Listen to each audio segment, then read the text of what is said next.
Pai, nem precisa ir no casamento. A Bianca não quer você lá. Disse que sua presença só ia estragar tudo. Eu fiquei ali, parado, olhando para aquela mensagem brilhando na tela do meu celular, enquanto ouvia a senha do caixa eletrônico chamando alguém que não era eu. Meu coração apertou de um jeito que eu não sei nem explicar. Eu estava com o comprovante da transferência já dobrado no bolso da camisa, pronto para deixar passar os últimos 25 mil reais que eu tinha juntado para eles. 2 anos inteiros guardando, economizando em silêncio, recusando até os convites para almoçar fora com os amigos, tudo para dar para eles a lua de mel que aquela moça tanto falava. O sonho de ir para Cancún era o que meu filho me dizia. E eu, bobo que sou, achando que estava fazendo bonito, que estava ajudando o meu único filho a começar uma nova etapa da vida dele. Mas naquele momento, ali na fila, eu entendi de um jeito que doeu fundo. Eu era só um velho atrapalhando. Eu não era parte daquele sonho. Antes de continuar essa história, gostaria de agradecer ao canal Café com Vovô pela oportunidade de me deixar contar minha história. E peço a você que está assistindo, se essa história tocar seu coração, se inscreve aqui no canal, comenta de onde você está ouvindo e compartilha com alguém da sua família. Todos os dias tem uma história nova por aqui. Meu nome é Otacílio, mas pode me chamar de seu Otacílio, como o pessoal sempre me chamou aqui no bairro. 76 anos bem vividos, posso dizer, mas também bem sofridos. Nasci em São João del Rei, no interior de Minas, no tempo em que menino ajudava na roça e nem pensava em estudo direito. Mas eu sempre fui curioso, sempre quis mexer com coisas. Aí, quando fiz 15 anos, meu tio me levou para Belo Horizonte para aprender eletricista. De lá para cá, foi a vida inteira subindo em poste, mexendo em fio, levando choque, às vezes caindo, outras vezes quase indo para o hospital. Mas nunca me faltou vontade de trabalhar. E nunca me faltou vontade de cuidar da família. Casei cedo. Tive meu filho único, o Renato. Criei com o que dava. Com simplicidade, mas com amor. Nunca deixei faltar um caderno, um presente de aniversário, um chinelo novo quando rasgava o antigo. Só que a vida da gente é assim. A gente planta com tanto carinho achando que vai colher coisa boa, mas às vezes a plantação sai torta. Eu já tinha percebido faz tempo que o Renato andava meio diferente comigo. Depois que ele começou a namorar essa Bianca, então, parecia que qualquer coisa que eu falasse já incomodava. Se eu perguntava como estavam as coisas no trabalho dele, ele já respondia atravessado. Se eu ligava para convidar para vir aqui em casa, ele dizia que estava sem tempo. Eu tentava me convencer de que era normal, que jovem é assim mesmo, cheio de coisa para fazer. Mas no fundo, eu sentia que estava sendo deixado de lado aos poucos. Mesmo assim, quando ele falou do casamento, eu fiquei feliz. De verdade. Pensei comigo, meu filho vai casar, vai ser feliz, e eu vou poder ajudar de alguma forma. Foi aí que me veio a ideia de dar o dinheiro da lua de mel. Eu não sou homem de ter muita coisa guardada. Vivo da aposentadoria e de uns bicos que ainda faço aqui e ali consertando coisa para os vizinhos. Mas eu já vinha juntando um dinheirinho sem saber bem para quê. Para uma emergência, eu dizia para mim mesmo. E aí, quando ele me contou do casamento, foi automático. Eu pensei em usar aquele dinheiro para eles. 2 anos cortando aqui, cortando ali. Até remédio eu deixei de comprar algumas vezes. Coisa de velho teimoso mesmo, achando que fazer isso era sinal de amor. Na semana anterior, ele tinha me mandado a conta do hotel onde iam ficar. Eu já estava com tudo organizado para fazer a transferência ali no banco, quando recebo aquela mensagem. Pai, nem precisa ir no casamento. A Bianca não quer você lá. Aquilo foi como levar um choque. Mas não daqueles de fio descascado, não. Foi por dentro. Um choque no coração, na alma. E eu pensei, pra que, Otacílio? Pra que continuar se sacrificando por alguém que não quer nem te ver no dia mais importante da vida dele? Eu fiquei ali na fila, parado, com o celular na mão e o comprovante dobrado no bolso. E foi então que eu fiz o que eu nunca pensei que faria. Abri o aplicativo do banco ali mesmo, na fila. Eu já tinha programado a transferência, mas não tinha confirmado. Era só apertar um botão. Mas em vez disso, cancelei tudo. Cancelei e logo em seguida, bloqueei o contato dele no celular. Sim, senhor. Bloqueei o número do meu próprio filho. E guardei o celular de volta no bolso, respirei fundo e saí andando pela rua, sem nem olhar para trás. Eu não chorei, não naquele momento. Só mais tarde, quando cheguei em casa, sentei na cadeira da varanda e fiquei olhando para o céu meio nublado. Aí sim, as lágrimas começaram a escorrer. Mas não era só tristeza, não. Era uma mistura de tristeza com alívio. Eu acho que, no fundo, eu já sabia há muito tempo que eu precisava deixar de me humilhar tanto. Que tem hora que a gente precisa aprender a soltar. Nem sempre quem a gente ama vai retribuir do jeito que a gente espera. E a dor maior não é nem pela falta de agradecimento. É pelo silêncio. Pelo desprezo escondido nas entrelinhas. E foi sentado ali, olhando para o nada, que me veio uma lembrança. Uma vez, quando o Renato era pequeno, devia ter uns 9 anos, ele caiu de bicicleta e quebrou o braço. Eu fiquei 3 noites acordado direto no hospital, sem sair do lado dele. Dormia sentado, com a cabeça encostada na parede, segurando a mãozinha dele quando ele chorava de dor. E agora, olha só, anos depois, ele não queria nem que eu estivesse lá, do lado dele, no dia do casamento. A vida dá essas voltas, não dá? Mas eu não fiquei me lamentando muito tempo, não. No outro dia, peguei aquele dinheiro todo e coloquei de volta na minha conta. E pensei, agora é por mim. Agora eu é que vou fazer alguma coisa por mim. Só que antes de qualquer coisa, eu precisava de um tempo para digerir tudo aquilo. Para entender o que eu ia fazer da minha vida a partir dali. O que eu não imaginava é que essa não seria a última mensagem que eu receberia naquela semana. No dia seguinte, quando acordei, ainda era cedo. Nem 6 da manhã, e eu já estava sentado na varanda com o rádio desligado e o celular virado para baixo. Passei a noite quase sem dormir, mas não era mais tristeza, não. Era outra coisa. Eu acho que a ficha tinha caído de vez. Sabe quando a gente vive muito tempo aceitando migalha de carinho, de atenção, achando que é normal? Foi assim comigo. E naquela manhã, enquanto eu via o céu começar a clarear lá no horizonte, eu só pensava numa coisa. A partir de agora, acabou. Nada mais de bancar o bobo. Nada mais de se humilhar para quem não quer nem saber se eu existo. E principalmente, nada mais de dar do meu suado para quem só me procura quando precisa. Porque é assim que era, viu? O Renato só me ligava quando queria alguma coisa. Se não era dinheiro, era ajuda com alguma coisa. Quando compraram o primeiro carro, lá atrás, quem ajudou fui eu.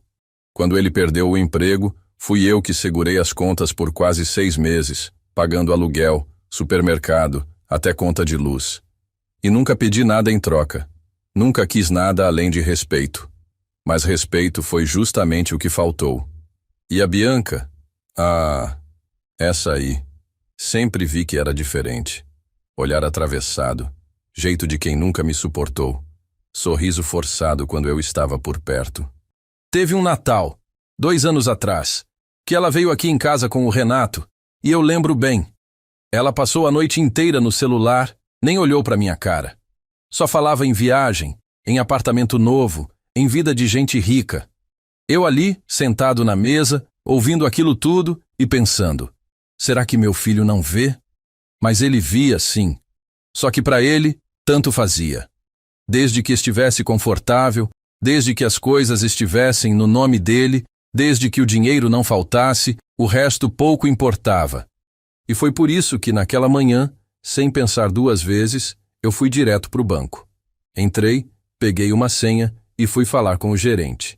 Seu Marcos, um rapaz educado que sempre me atendia. Disse para ele, quero refazer tudo, deixar tudo bloqueado. Cartão, conta, transferências, tudo. A partir de hoje ninguém mais movimenta nada sem minha autorização por escrito. Reconhecida em cartório. E ele olhou para mim meio surpreso, mas entendeu. Não fez pergunta. Me deu um café, mexeu lá nos papéis e deixou tudo pronto. Saí de lá mais leve. E não foi só isso, não. Quando cheguei em casa, sentei na frente do computador e comecei a olhar todas as contas, todos os aplicativos, tudo que pudesse ter meu nome envolvido com o deles. Assinatura de streaming, débito automático de algum plano de celular que eu tinha feito no passado para ajudar o Renato, tudo. Fui cancelando um por um. Coisa de velho que já tomou muita rasteira na vida e aprendeu. Porque não era só o casamento, não. Era um padrão. Sempre que ele precisava, eu era lembrado. Quando estava tudo bem, eu virava invisível. E para completar, no fim da tarde daquele mesmo dia, meu celular vibrou de novo. Número diferente, sem nome salvo. Eu atendi só para ver o que era. Do outro lado, a voz da Bianca, fria, seca.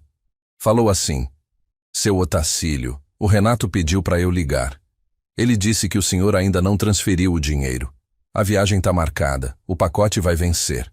Eu juro que por um segundo minha mão deu uma tremida. Mas respirei fundo, fechei os olhos e respondi do meu jeito. Minha filha, não vai ter viagem nenhuma paga por mim. E outra coisa, pode avisar ele que se continuar me importunando, vou direto pro advogado cuidar de tudo que é meu. Tá entendido? Ela ficou muda. Ficou uns bons 3 ou 4 segundos sem falar nada. Depois, do jeito mais cínico do mundo, soltou. Tá bom, seu Otacílio. O senhor que sabe. Só não vá depois dizer que foi o senhor quem estragou o momento mais importante da vida do Renato. E desligou, sem nem esperar resposta. Aí foi a última vez que eu falei com qualquer um dos dois.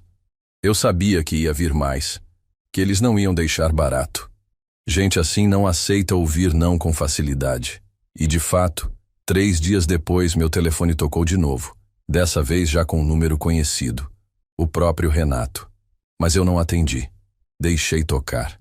Depois vi que ele tinha mandado mensagem, dessa vez mais agressiva ainda. Não sei o que deu em você, pai. Todo mundo sabe que você tá ficando gagá. Vou resolver isso de outro jeito.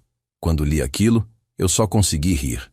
Não de alegria, claro, mas de quem finalmente entendeu quem estava do outro lado. Não era mais o menino que eu segurei no colo, não. Era um homem feito, frio, extorquista, que só via valor nos outros se houvesse dinheiro envolvido. E foi exatamente aí que eu tomei a decisão mais importante daquela fase da minha vida. Procurar um advogado. Um bom, de confiança.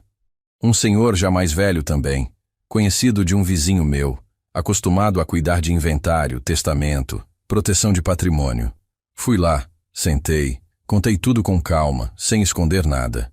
E a primeira coisa que ele me disse foi: Seu Otacílio, o senhor fez certo em bloquear tudo. Agora a gente vai deixar isso aqui tudo redondinho. Nada que esteja no seu nome vai passar para ninguém sem sua assinatura e registro em cartório. A sensação que eu tive naquele momento foi de alívio e também de um certo orgulho. Orgulho de mim mesmo, por ter finalmente feito alguma coisa por mim, em vez de viver só pensando nos outros. Pela primeira vez, eu estava me colocando em primeiro lugar. E sabe de uma coisa? Não era egoísmo, não. Era justiça. Eu tinha passado a vida inteira me dedicando aos outros, sempre ajudando, sempre dizendo sim. Chegava uma hora que a gente precisava aprender a dizer não, e aquela era a minha hora. Mas mal sabia eu que o Renato ainda não tinha desistido, e que o próximo passo dele seria ainda mais baixo do que qualquer coisa que eu pudesse imaginar.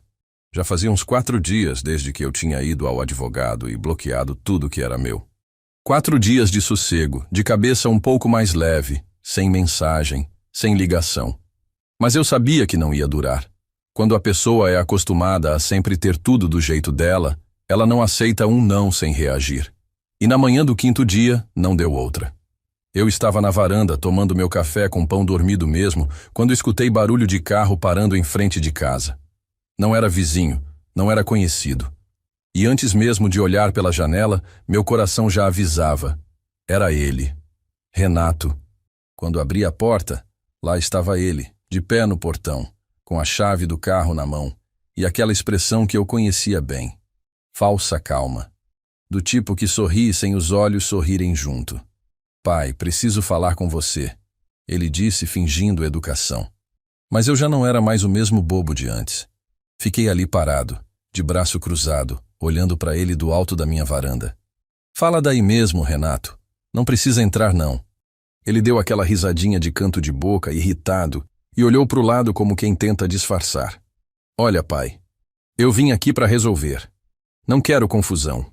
Mas o senhor bloqueou as coisas sem avisar. Eu já tinha assumido compromisso com a agência de viagem, hotel. Isso vai me dar problema. Eu respirei fundo, firme. Problema seu, Renato. Eu não tenho mais nada a ver com isso. Foi nessa hora que ele largou a pose. Mudou o tom na hora, jogou a chave do carro dentro do bolso e falou mais alto. É sério isso, pai? Depois de tudo que eu fiz pelo senhor? Eu quase ri, mas continuei sério. Tudo que você fez por mim, Renato. Desde quando? Eu só via você quando precisava de alguma coisa. E ele não gostou. Ficou vermelho de raiva. Olhou para cima da varanda e soltou sem vergonha nenhuma. Eu tô me casando agora. Minha vida tá andando. E o senhor vai me deixar na mão por causa de 25 mil reais? Isso é nada para quem tem aposentadoria todo mês. Nessa hora eu percebi o tamanho do ego dele. Para ele, dinheiro dos outros sempre foi dinheiro fácil. Só que a pior parte não foi essa não. Foi quando ele disse, olhando direto nos meus olhos. E se eu te falar que, se o senhor não resolver isso agora, eu vou ter que entrar na justiça? Vou alegar incapacidade. O senhor já tá velho, já não tá bem da cabeça. Todo mundo sabe disso. Eu fiquei parado. Senti o sangue ferver por dentro, mas mantive o controle. Respondi só o essencial. Renato, você não tá falando com qualquer um, não. Você tá falando com seu pai. Mas se quiser tentar, tenta. Só não esquece que eu não sou bobo, não. Ele não esperava que eu fosse responder desse jeito. Ficou quieto por uns segundos, mordendo os lábios. E então falou mais baixo, quase como se fosse um sussurro de ameaça. A Bianca disse que era assim mesmo. Que no fim, velho, sempre dá trabalho. Mas beleza, pai. A gente vai resolver. Virou as costas e foi embora sem olhar para trás. Eu fechei o portão devagar, voltei para minha cadeira na varanda e fiquei ali pensando. Não era só uma briga de família. Aquilo tinha passado de todos os limites. Ele tinha acabado de me ameaçar de me interditar judicialmente. Dizer que eu não tinha mais capacidade de cuidar das minhas coisas. Tudo isso por dinheiro. E com o apoio da Bianca, claro. Eu sabia que ela estava por trás daquela história também. Aquela moça nunca me enganou. Mas o que eles não sabiam é que eu já estava um passo à frente. No mesmo dia, peguei o telefone e liguei para o seu Damião, o advogado. Contei tudo, tintim por tintim. Ele me ouviu com paciência e respondeu. Seu Otacílio, vamos deixar tudo registrado em ata notarial. E se precisar, o senhor faz um laudo de sanidade. Médico de confiança. Assim, qualquer tentativa de interditar o senhor cai por terra. Foi aí que eu percebi que, pela primeira vez na minha vida, eu estava jogando no mesmo nível deles. Sem brigar, sem gritar, mas agindo certo, pelo caminho certo. E foi assim que, naquele mesmo dia, assinei os papéis e combinei com o advogado todos os passos seguintes. Eu não ia mais ser passado para trás por ninguém, nem mesmo pelo próprio sangue. O que eu não imaginava é que ainda naquela mesma semana, eles fariam algo que deixaria claro até onde eram capazes de ir. E dessa vez, seria mais sujo do que qualquer ameaça. Na semana seguinte, eu já tinha resolvido praticamente tudo com o advogado. Ata notarial assinada, documentos organizados, laudo médico em mãos comprovando que minha cabeça estava funcionando muito bem, obrigado. Achei que as coisas iam esfriar por uns tempos. Mas num sábado de manhã, logo depois de eu ter varrido o quintal, vi o carteiro parando em frente de casa. Ele me entregou um envelope pesado, daqueles com papel grosso, nome impresso certinho. Quando abri, minha mão até tremeu. Era uma notificação judicial. Renato tinha ido em frente mesmo, entrado com pedido de interdição, alegando que eu não tinha mais condições de administrar meus próprios bens. Tudo com a assinatura do advogado dele, e pelo que li ali, até com testemunha falsa. Gente que eu nem conhecia dizendo que me viu confuso, esquecendo onde morava. Eu respirei fundo, puxei a cadeira para a varanda e fiquei olhando para a rua com o papel aberto no colo. Não chorei, não tremi. Só fiquei em silêncio, porque era justamente por isso que eu tinha me preparado. O que mais me doía nem era o processo em si.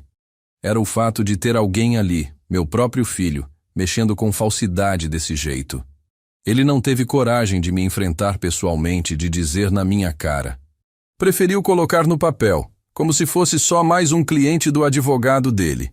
E eu sabia que aquilo não era coisa só do Renato, não. A Bianca devia estar por trás, pressionando, exigindo, como sempre fez. Já imaginava ela falando com ele no ouvido, dizendo que se eu não liberasse o dinheiro, eles teriam que resolver por cima. Mas o que eles não esperavam era que eu estivesse tão preparado. Não iam me pegar de surpresa, não dessa vez. Na segunda-feira cedo, eu já estava no escritório do seu Damião. Entreguei o envelope na mão dele e ele, sem se abalar, abriu, leu tudo devagar, com calma.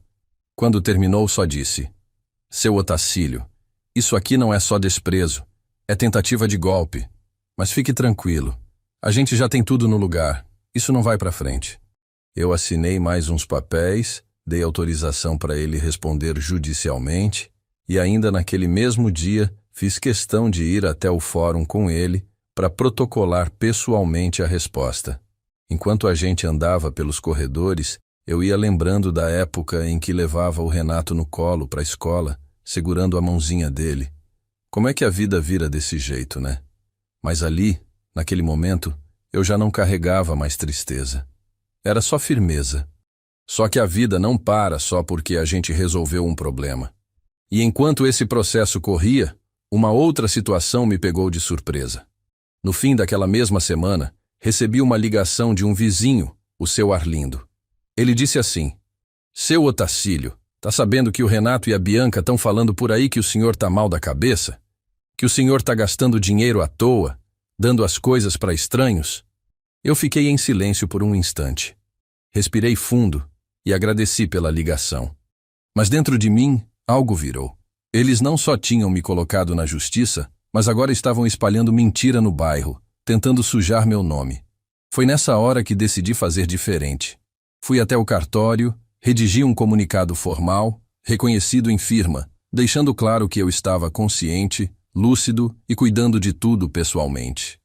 E mais, fiz questão de gravar um vídeo, sentado na varanda de casa, falando com clareza, mostrando meu rosto, dizendo para quem quisesse ouvir que estava bem, que estava cuidando da minha vida como sempre cuidei. Um vídeo simples, mas necessário. Mandei para todos os contatos que eu tinha, para os vizinhos, para os amigos antigos. Não era para me justificar. Era para deixar bem claro que aqui, na minha casa, ninguém mandava além de mim. E foi exatamente nesse ponto que as coisas começaram a mudar de verdade. Porque no momento em que eles viram que eu não ia recuar, que eu não ia abaixar a cabeça, o tom das ameaças mudou. Não era mais mensagem direta, nem ligação. Agora era silêncio. Mas um silêncio carregado de coisa errada. E eu sabia. Eles estavam tramando algo.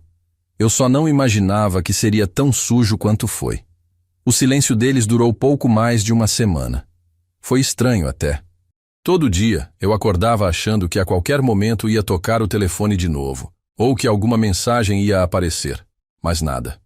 Eu continuei com a minha rotina normal, acordando cedo, limpando o quintal, indo ao mercado a pé mesmo, já que eu tinha vendido meu carro fazia tempo. Mas no fundo, lá no fundo, eu sentia que era só questão de tempo. Renato e Bianca não iam desistir assim tão fácil. Gente assim não aceita ouvir não, sem revidar. E de fato, numa terça-feira, logo depois do almoço, veio o golpe. Mas de um jeito que até eu, com minha cabeça calejada, não esperava. Eu tinha acabado de deitar no sofá da sala para descansar um pouco. O ventilador girava devagar, fazendo aquele barulhinho de motor velho, e o rádio estava desligado. Era um daqueles dias quentes, céu claro, cigarra cantando lá fora. Aí ouvi batida no portão. 3 toques secos, firmes. Não era vizinho, disso eu sabia, porque vizinho já entra direto chamando meu nome. Levantei devagar, ajeitei a camisa e fui até lá. Quando abri o portão, dei de cara com 2 homens de terno e gravata, com aquelas pastas de couro que a gente já associa logo a problema. O mais alto dos 2 falou, com tom educado, quase ensaiado. "Boa tarde, senhor Otacílio. Somos do Departamento de Crédito do Banco Nacional. Viemos confirmar alguns detalhes a respeito de um financiamento feito em seu nome." Eu travei. Por dentro, a cabeça começou a trabalhar rápido, mas por fora, fiquei calmo. "Que financiamento, meu amigo? Eu não fiz nada disso." Ele abriu a pasta, tirou uns papéis e mostrou. Ali estava. Meu nome, CPF, endereço, até assinatura. Só que uma assinatura mal feita, forçada. E do lado, lá embaixo, constava como contato indicado. Renato Albuquerque. Meu próprio filho. Naquele momento eu senti o estômago gelar, mas respirei fundo. Olhei para os dois homens e disse: vocês vão entrar agora, sentar ali na cozinha e a gente vai resolver isso com calma. Eu nunca fui homem de perder o controle, mesmo em situação difícil. Levei eles para dentro, coloquei 2 cadeiras para eles e sentei de frente. Peguei meus documentos, RG, CPF, título de eleitor, tudo que eu tinha guardado em pasta azul no armário. Olhem aqui, tudo certo, mas essa assinatura não é minha. Os dois ficaram um pouco constrangidos. Começaram a ligar para o setor jurídico deles. Um ficava pedindo para confirmar número de protocolo, outro anotando coisas num bloquinho. Mas enquanto eles falavam, eu já sabia o que eu ia fazer. Delegacia. Quando eles saíram depois de pedirem desculpa e prometerem investigar, eu não perdi nem 5 minutos. Peguei minha camisa azul clara, botei meu chapéu de palha que uso quando saio no sol forte e fui andando até a delegacia do bairro, uns 10 quarteirões daqui de casa. Chegando lá, o ar-condicionado quase me deu um susto de tão gelado. Entrei, esperei um pouco e fui chamado por um delegado mais velho, chamado Leandro, se não me engano. Sentei na cadeira de plástico e contei tudo, do começo ao fim. Seu Leandro, estão tentando me passar para trás. Meu próprio filho, ele e a mulher dele. O delegado ouviu tudo sem interromper. Quando eu terminei, ele só falou: seu Otacílio, infelizmente isso é mais comum do que o senhor imagina. Mas a maioria dos idosos se cala. O senhor quer mesmo levar isso adiante? Eu olhei para ele e respondi sem piscar: quero. Passei a vida toda deixando as coisas para lá. Agora, não mais. E ali mesmo fizemos o boletim de ocorrência, com cópia dos documentos que eu levei. Registrei tudo certinho, formal, com meu nome, endereço, telefone. E o mais importante, deixei claro que eu estava plenamente consciente de tudo que eu estava fazendo.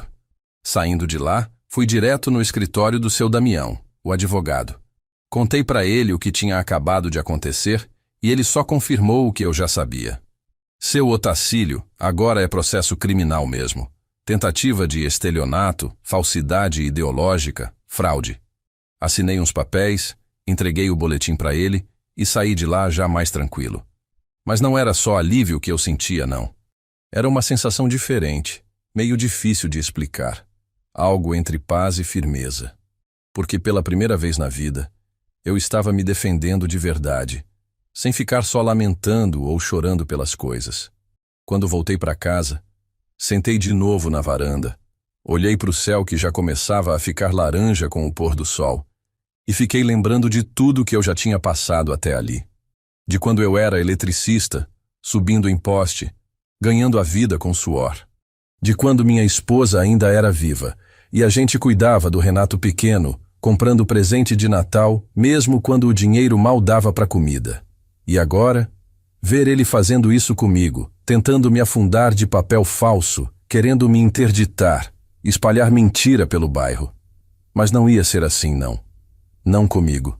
Foi ali, sentado naquela cadeira de madeira da varanda, que eu decidi uma coisa.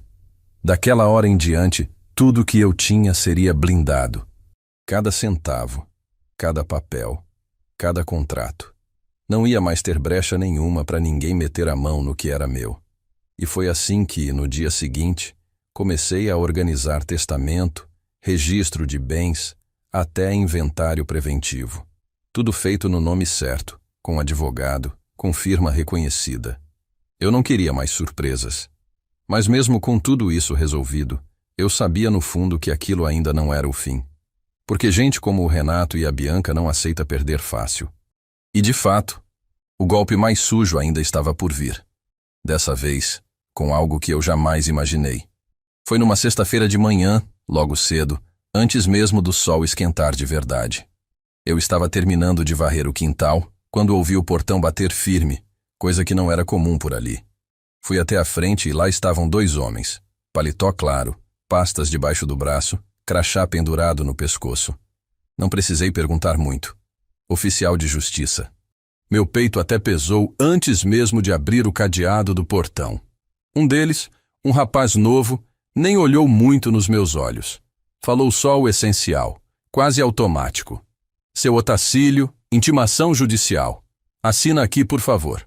Peguei o envelope, assinei o papel e ele entregou dizendo: qualquer dúvida, o senhor procura seu advogado. Eu ainda fiquei parado uns segundos no portão, com o envelope pesado na mão, sentindo o cheiro de papel quente recém-impresso. Quando entrei e sentei à mesa da cozinha, desdobrei com cuidado, abrindo devagar. Mas mesmo antes de ler tudo, já sabia que vinha sujeira. Renato e Bianca não iam ficar parados vendo eu fechar todas as portas. E de fato, não era só intimação de interdição, como antes. Agora era um bloqueio judicial. Uma liminar expedida em caráter de urgência, congelando todas as minhas contas e movimentações financeiras, alegando risco financeiro à família. Alegando que eu, idoso em possível estado de confusão mental, estava dilapidando o patrimônio. Li cada linha sem pressa, respirando fundo, como quem mastiga devagar um pedaço de pão duro. Não era só falta de respeito. Era crime. Era meu próprio filho tentando me deixar sem acesso ao meu dinheiro, usando a lei como escudo. E mais, indicando falsamente que ele precisava proteger o que era da família. Eu levantei, coloquei a camisa azul clara de botão, peguei minha pasta com documentos e fui direto para o escritório do seu Damião. Entrei sem marcar hora. Ele, quando me viu com aquele envelope na mão, nem precisou perguntar muito. Abriu, leu de pé mesmo, no balcão de entrada. Quando terminou, me olhou sério. Agora é guerra, seu Otacílio. A gente já tá na defensiva, agora vamos pro ataque. Eu não respondi logo. Fiquei uns minutos parado ali, olhando pela janela, vendo o movimento da rua lá fora. Gente passando, menino indo pra escola, carro de som anunciando oferta de supermercado, e eu pensando, 76 anos de vida, e era isso que tinha chegado para mim. Filho tentando me quebrar por papel e advogado, mas dentro de mim não tinha mais espaço para tristeza, nem para medo, só tinha espaço para justiça. E foi por isso que, depois de respirar fundo, olhei bem nos olhos do seu Damião e disse: pode fazer o que for preciso, não deixa passar nada, não é mais questão de família. Agora é meu nome, minha história, minha dignidade. E começamos ali mesmo. Seu Damião pegou o telefone, ligou para contador, para cartório, para médico, organizou tudo em questão de horas. Fizemos ata notarial reforçando que eu estava plenamente consciente. Fui até o médico de novo, fiz laudo atualizado, gravamos novo vídeo com data registrada, mostrando o meu estado físico e mental, tudo certinho. Cada coisa no seu devido lugar, seu Otacílio. Agora eles vão ter que se explicar para a justiça. Nos dias que seguiram foi só isso. Resolver documento atrás de documento. Um inventário preventivo foi aberto. Meu lote em São João del Rei, que já fazia anos que eu nem lembrava, foi regularizado, posto em escritura registrada no meu nome exclusivo. Meu carro, aquele Fiat 2008 que ainda rodava por aqui no bairro, passou por vistoria para deixar tudo certinho também. Tudo blindado. Cada bem meu protegido. E para completar, seu Damião deu entrada num processo por litigância de má-fé contra o Renato e a Bianca. Falsidade ideológica, tentativa de estelionato, danos morais. Sem piedade. Eu assinei tudo com a mão firme, letra redonda, sem tremor, para não deixar dúvida de que eu estava bem e consciente. Aqui em casa, enquanto isso, o telefone seguia em silêncio. Ninguém ligava, nenhum vizinho vinha bater papo. Era aquele tipo de silêncio pesado, que só aparece quando as coisas sérias começam a acontecer de verdade. Mas não me incomodava. Pelo contrário, me dava até paz. Toda manhã eu acordava, fazia meu café, colocava meu rádio para tocar música de viola, varria o quintal do mesmo jeito. Porque lá no fundo eu já sabia que estava no controle da situação. Mas mesmo assim uma parte de mim ficava alerta. Eu sabia que não era o fim. Porque gente como o Renato e a Bianca não aceita perder. Quando perde de um lado, tenta outro. E foi exatamente por isso que, no fim daquela mesma semana, recebi mais uma visita inesperada. Mas dessa vez, não era advogado, nem oficial, nem banco. Era alguém do passado. Alguém que eu não via fazia anos. E aquela pessoa traria comigo uma informação que mudaria de vez o rumo dessa história. Era sábado de manhã quando bateram no portão de novo. Só que dessa vez eu soube logo de cara que não era mais golpe, nem oficial de justiça, nem advogado. A batida era diferente. 3 toques curtos, espaçados, respeitosos, como quem não tem pressa nem vem com má intenção. Levantei da cadeira da varanda, ajeitei a camisa de botão e fui até a frente. Quando abri o portão, dei de cara com um rosto que eu não via havia pelo menos uns 10, 12 anos. Arnaldo. Meu amigo dos tempos de eletricista, lá dos anos 80, quando a gente subia em poste junto para trocar fiação no sol quente do interior. Arnaldo estava mais velho, claro. Cabelo branco aparado rente, rosto bem marcado, com aqueles sulcos profundos de quem viveu coisa demais. Usava uma camisa social azul desbotada, calça de sarja e aquele mesmo boné da loja de material elétrico onde ele trabalhou anos atrás. Quando me viu, abriu um sorriso meio sem jeito e disse: "Seu Otacílio, quase não achei o senhor aqui. Me disseram que o senhor andava meio enrolado com uns problemas." Eu fiz sinal para ele entrar. Puxei a cadeira velha da cozinha, servi café preto do bule, sem perguntar muito de começo. Só depois de uns minutos de conversa jogada fora, é que ele abriu o jogo. "Seu Otacílio, vim aqui porque ouvi umas coisas que não me deixaram em paz. Achei que precisava avisar. O Renato e aquela mulher dele tão mexendo pesado, tão querendo passar por cima do senhor mesmo." Eu fiquei calado, só olhando ele nos olhos, e ele continuou, agora mais baixo, quase sussurrando: "Eu tô trampando agora num despachante lá no centro. Coisa simples, nada grande. Mas de vez em quando passa informação quente. Gente do banco, do cartório, papelada. E essa semana, seu Otacílio passou uns documentos lá que me deram arrepio. Papéis em nome do senhor, só que assinados por outra pessoa. Falsificação. Transferência de bens. Inventário fantasma. Aquilo bateu em mim como um soco, mas minha cara não tremeu. Só respirei fundo, olhando para o fundo da xícara de café. "Você viu isso com seus próprios olhos, Arnaldo?" E ele respondeu de pronto: "Vi, senhor. Vi. Conferi número de CPF, nome completo, endereço, tudo certinho. Só que na assinatura, não era a do senhor, nem parecida." E ainda ouvi o rapaz do cartório comentar: "É coisa para agilizar processo de interdição, diz que o velho tá ruim da cabeça." Naquele instante, eu tive a certeza definitiva. Não era só suposição, não era exagero meu. Renato e Bianca tinham ultrapassado qualquer limite. Estavam falsificando o documento, mexendo com coisa de cadeia. Eu agradeci o Arnaldo. Pedi que, se visse ou ouvisse mais alguma coisa, me avisasse. E assim que ele foi embora, sem nem esperar, peguei minha pasta de documentos, botei o chapéu de palha e fui direto para o escritório do seu Damião. Entrei firme. Sentei sem esperar ele me chamar e falei tudo de uma vez. Seu Damião ouviu, com cara fechada, pegou o telefone ali mesmo e ligou para um colega dele da área criminal. Em menos de meia hora, já estávamos organizando tudo.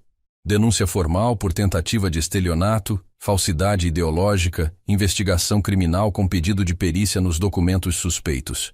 E mais. Seu Damião orientou uma medida que eu nem sabia que existia. Proteção patrimonial total.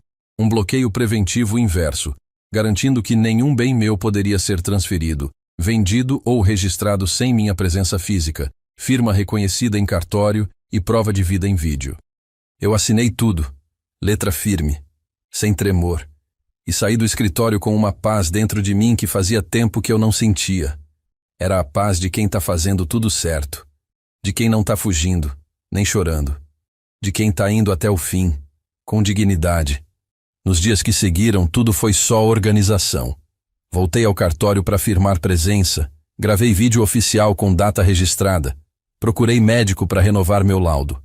Cada papel, cada assinatura, cada detalhe, tudo organizado e guardado na pasta azul, agora cheia de folha plastificada. Meu nome virou comentário entre advogado da cidade. O velho que não se deixou enganar. Enquanto isso, aqui em casa, o telefone seguia mudo. Renato e Bianca sumidos. Nenhum vizinho comentando mais nada. Mas eu sabia que o silêncio deles não era paz. Era planejamento.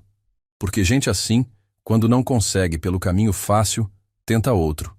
E de fato, foi exatamente por isso que no fim daquela mesma semana recebi mais uma visita. Mas dessa vez, não era só papelada. Era alguém da justiça. Alguém que viria para ouvir meu lado pessoalmente. E ali, eu soube que o jogo tinha virado de verdade. Naquela noite, depois de desligar o telefone, fiquei uns minutos sentado na beira da cama, olhando para o chão como se estivesse lendo alguma coisa escrita no piso de cimento. Mas não era pensamento vazio, não. Era planejamento. Porque agora estava claro. Não era só uma questão de disputa familiar, nem de um filho ingrato querendo adiantar herança. Renato e Bianca tinham montado um esquema estruturado para me arrancar tudo, como se eu fosse só mais um número. E eu não era. Nunca fui. Voltei a dormir já perto das 2 da manhã, mas foi aquele sono leve, sem descanso de verdade. E antes mesmo das 7, sem esperar café nem nada, fui direto de novo para o escritório do seu Damião. Cheguei tão cedo que ele ainda estava abrindo a porta. Entrei junto com ele, e ali, de pé mesmo, contei a ligação que tinha recebido, o nome da consultoria, a conversa, as palavras exatas. Ele pegou o telefone na hora, ligou para um contato dele da área criminal em Belo Horizonte, pediu levantamento de registros sobre a tal empresa. E não deu nem meia hora para ter resposta. A Omega Consultoria nem CNPJ ativo tinha. Empresa fantasma, criada só para movimentar nome de terceiros em contratos frios. Seu Damião foi claro comigo. Seu Otacílio, o senhor foi vítima de uma tentativa de lavagem de patrimônio via documentação falsa. Isso agora é Polícia Federal. Não é mais coisa de Fórum Municipal, nem de defensor público. Ali mesmo, ele começou a preparar o documento de denúncia, já incluindo toda a papelada que a gente tinha juntado antes. Laudo médico, ata notarial, boletim de ocorrência e agora a gravação da ligação que eu tinha feito pelo Viva Voz, enquanto falava com o tal consultor, já que, por precaução, eu deixei o gravador do celular rodando assim que ouvi o nome do Renato. Enquanto ele organizava tudo, eu fui lembrando de coisa antiga. Do tempo em que ser honesto era uma coisa simples, não era esforço. Tempo em que a gente comprava fiado na mercearia do bairro e pagava no dia certo, sem contrato, sem papel. Agora, até para garantir o que era meu, eu precisava de advogado, cartório, perícia, Polícia Federal. Mas em vez de me revoltar, eu só respirava fundo. Porque ali, eu já não era mais o mesmo homem que começou essa história lá atrás, esperando na fila do banco com 25 mil dollars no bolso para transferir para o filho. Aquela versão de mim ficou para trás. Depois de protocolar tudo, seu Damião falou uma frase que ficou na minha cabeça o resto do dia. A gente só aprende a dizer não depois de muito ter dito sim. E era bem isso mesmo. Passei uma vida dizendo sim, achando que estava ajudando, que estava sendo família. Mas agora, cada não que eu dava para o Renato e para a Bianca tinha gosto de vitória. Naquela tarde, voltei para casa e organizei mais uma vez todos os meus documentos. Fui no quarto, abri a gaveta onde guardava coisa velha, fotos, cartas antigas, até boleto de luz pago na década de 90 eu achei lá. Mas dessa vez, não era saudade que eu sentia olhando para aquelas coisas. Era alívio, porque agora estava tudo certo. E mesmo que eles tentassem mais alguma jogada suja, eu estava pronto. Para fechar o dia, sentei na varanda como sempre fazia, mas dessa vez com um café coado na hora, cheiro forte. Fiquei olhando a rua vazia, ouvindo o barulho dos grilos, e só pensava em uma coisa, que não é quem grita mais alto que vence, é quem sabe esperar. E foi exatamente no dia seguinte que chegou a carta do fórum. Intimação oficial para a audiência, agora com perícia formal sobre o processo de interdição. Ali eu soube, o desfecho dessa história finalmente estava chegando. E dessa vez, ia ser do meu jeito, sem abaixar a cabeça para ninguém. Na semana da audiência, eu já acordava antes do sol nascer. Não era ansiedade, não. Era preparação. Todo dia, religiosamente, eu revisava os documentos, conferia as pastas, lia de novo cada laudo, cada papel assinado no cartório. Eu não queria dar margem para nenhum detalhe passar batido.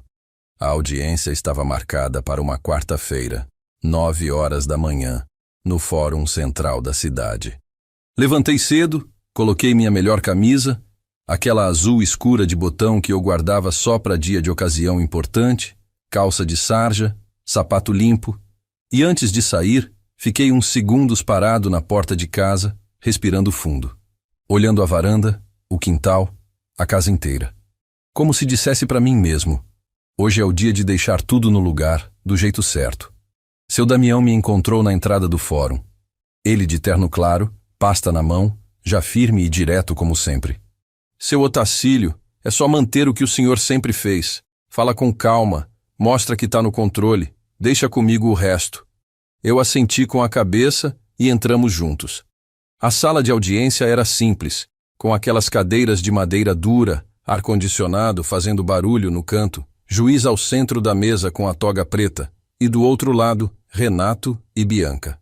Quando eu vi os dois ali, foi como se o tempo todo tivesse voltado de uma vez só.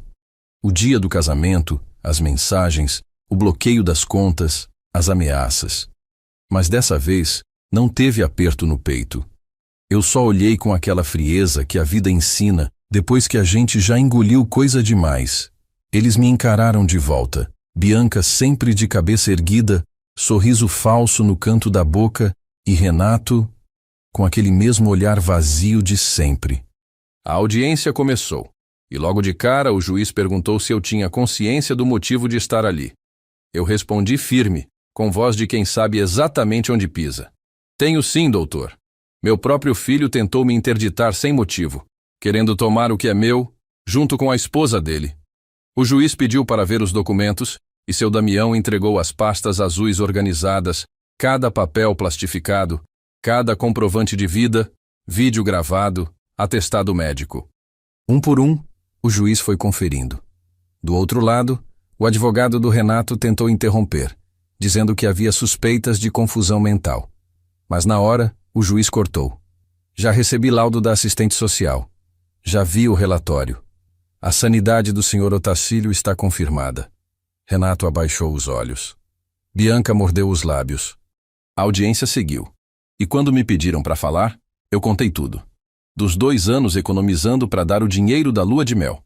Da mensagem dizendo para eu não ir ao casamento. Da tentativa de congelar minhas contas. Da falsificação nos contratos. Sem me exaltar, sem chorar. Só com verdade. No final, o juiz olhou para os dois e disse de maneira clara, sem gaguejar: o pedido de interdição é indeferido. E diante dos fatos relatados e comprovados, remeto o caso ao Ministério Público para a apuração de possível estelionato e falsidade ideológica. Naquele momento eu não sorri, não aplaudi, não levantei. Só respirei fundo e fechei os olhos por uns segundos. Sabia que tinha terminado. Do jeito certo. Sem grito, sem escândalo, sem briga no braço. Na lei. Do lado de fora, quando tudo acabou, seu Damião me apertou a mão com força e disse: agora o senhor pode ir para casa em paz, seu Otacílio. E foi isso que eu fiz. Voltei devagar, a pé mesmo, cabeça erguida. Porque justiça, meu amigo, pode até demorar, mas uma hora ela chega. E ali naquele dia, ela tinha chegado para mim. Na manhã seguinte à audiência, acordei mais cedo do que de costume. Eram 5 e pouco, o céu ainda escuro, mas meus olhos já estavam abertos, firmes, sem aquela sensação de peso que costumava ter. Era como se, depois de tanto tempo, eu finalmente pudesse respirar diferente. Fui para a cozinha, coloquei a água no fogo, fiz meu café do jeito de sempre. Forte, sem açúcar, na chaleira velha que já me acompanhava há anos. Sentei na varanda, com a caneca quente entre as mãos, e fiquei ali olhando o céu clarear devagarinho, sentindo que, pela primeira vez, o silêncio ao meu redor não era de preocupação. Era de paz. Mas a verdade é que mesmo com a decisão do juiz, eu sabia que tinha coisa pendente. Renato e Bianca não iam desaparecer do mapa só porque perderam uma audiência. Gente como eles não aceita derrota fácil. Mas agora já não me incomodava mais. Se tentassem alguma coisa, eu já tinha feito o que tinha que fazer. Meu patrimônio estava protegido, meus documentos registrados e tudo organizado do jeito que o seu Damião orientou. Inclusive, naquela mesma manhã, ele tinha marcado para a gente finalizar os últimos detalhes no cartório. Era só assinar o registro definitivo da proteção patrimonial total, deixando claro que, dali em diante, tudo meu estava fechado e trancado juridicamente. Cheguei no cartório umas 9 da manhã, de camisa clara e chapéu de palha na cabeça, como sempre. Quando entrei, vi logo o seu Damião esperando, já com a pasta preta dele em cima do balcão.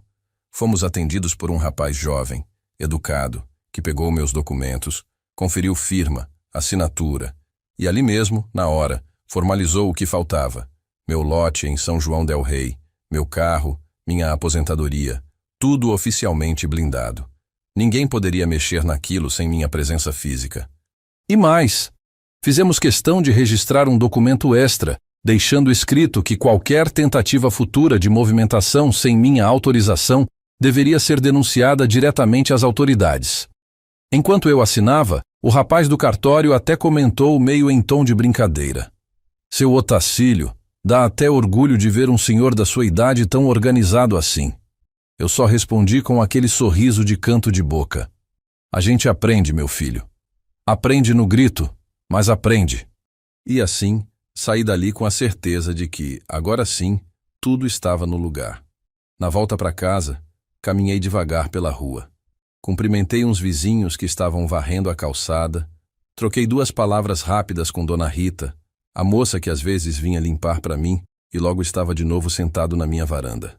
Dessa vez, sem pressa, só sentindo o vento leve batendo no rosto.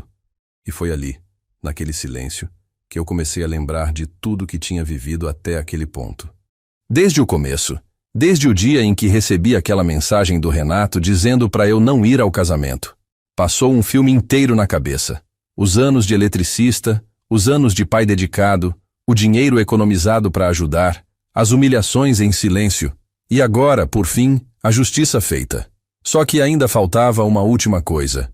Um detalhe que eu não tinha resolvido, mas que eu sabia que ia chegar: o processo criminal contra Renato e Bianca. O juiz tinha encaminhado para o Ministério Público, e segundo o seu Damião, nos próximos dias eu seria chamado para depor oficialmente na Delegacia Federal. E eu estava pronto. Agora não era mais questão de proteger patrimônio. Era questão de deixar registrado no papel quem eles eram de verdade. Gente que não soube respeitar nem o próprio sangue. Naquela tarde, recebi uma ligação do seu Damião confirmando o horário do depoimento. E assim que desliguei, peguei minha pasta azul, conferi mais uma vez cada papel. Tudo em ordem. Cada folha plastificada, cada assinatura, cada data. Não era mais uma questão de brigar por dinheiro ou por bem material. Era para deixar claro, para o mundo inteiro se precisasse, que até o mais simples dos homens merece respeito. E se não derem, a gente vai lá e cobra. Enquanto o dia ia acabando, o céu ficando laranja de novo, eu só pensava numa coisa. Renato e Bianca podem ter tentado de tudo. Podem ter inventado, falsificado, tramado pelas costas. Mas uma hora a conta chega, e a deles estava chegando. E dessa vez não tinha mais volta. Na manhã do depoimento oficial, eu me levantei antes do despertador tocar. 4:30 da manhã, o céu ainda preto, só uns poucos passarinhos cantando no escuro. Acordei sem peso no peito, só com aquela sensação de quem sabe que o dia vai ser importante. Não era nervoso, não era ansiedade, era só firmeza. Levantei, tomei um banho demorado, coisa rara para mim que sempre fui de banho rápido, e depois vesti a mesma camisa azul escura de botão que usei no dia da audiência. Calça de sarja engomada, sapato preto, pasta azul já separada em cima da mesa com todos os documentos. Cheguei na Delegacia Federal antes da hora marcada. Seu Damião já estava lá me esperando, encostado no balcão, falando baixo no telefone. Quando me viu, desligou e veio direto. "Seu Otacílio, vai ser tranquilo. O senhor só precisa falar o que já falou antes. De resto, deixa comigo." Eu apenas balancei a cabeça sem dizer muito. Já não era hora de explicação nem de conversa. Era só cumprir o último passo. Fomos levados para uma sala reservada, onde o delegado responsável pelo caso já estava sentado. Um homem mais novo, uns 40 anos talvez, mas com postura séria, educada. Ele me cumprimentou, pediu para sentar, e assim começou a ouvir meu relato, do começo até o fim. Eu contei tudo de novo. Desde o dia da mensagem no banco, passando pelo bloqueio das contas, pela tentativa de interdição, pela falsificação dos documentos da tal Omega Consultoria, até a audiência no fórum, palavra por palavra, sem pressa, com calma, como quem repassa uma história que já ficou marcada para sempre. Enquanto eu falava, ele ia anotando. De vez em quando perguntava detalhes, datas, valores, nomes. Eu respondia com clareza, porque tinha tudo decorado. E sempre que era preciso, mostrava na pasta azul o documento correspondente. Boletim de ocorrência, atestado médico, ata notarial, tudo plastificado certinho. No final do depoimento, o delegado disse uma coisa que eu nunca vou esquecer. Seu Otacílio, o senhor é um exemplo. A maioria das pessoas na sua situação não consegue se organizar desse jeito. É por isso que casos assim acontecem tanto. Mas com esse material aqui, fica difícil alguém tentar contestar alguma coisa. Eu agradeci de forma simples, sem precisar dizer muita coisa. Porque no fundo, tudo o que eu queria ouvir era exatamente aquilo. Confirmação de que eu tinha feito certo em não baixar a cabeça. Depois do depoimento, eu e seu Damião ficamos do lado de fora da delegacia, encostados no muro, esperando o carro do cartório vir buscar uns documentos. Ficamos em silêncio por uns minutos, só olhando o movimento da rua, os carros passando, a vida seguindo. Foi então que ele falou, olhando para o horizonte. Agora tá tudo fechado, seu Otacílio. Patrimônio blindado, justiça feita, nome limpo. Agora é só viver tranquilo. E foi aí que caiu a ficha de verdade. Porque pela primeira vez em muito, mas muito tempo, eu não tinha mais nada pendente para resolver. Não tinha conta para fechar, processo para assinar, papel para registrar. Tudo tinha se resolvido. E dessa vez, do meu jeito. Sem precisar brigar, nem me humilhar, nem pedir nada para ninguém. Voltei para casa a pé, devagar, sentindo o peso da vitória nos ombros. Mas um peso bom, peso de quem lutou e venceu. Cheguei, tirei o sapato, pendurei a camisa e sentei na minha cadeira da varanda. Fiquei olhando o quintal, o céu azul sem nuvem nenhuma, o vento balançando as folhas das árvores. E ali, naquele momento, eu entendi. Às vezes, a maior vitória da gente não é ganhar dinheiro nem bem material. É recuperar a dignidade. É mostrar para quem precisa ver que velho não é bobo. Velho é história. Velho é raiz. E foi assim que terminou. Eu, seu Otacílio, sentado na minha varanda, cabeça erguida, tranquilo, com tudo no lugar.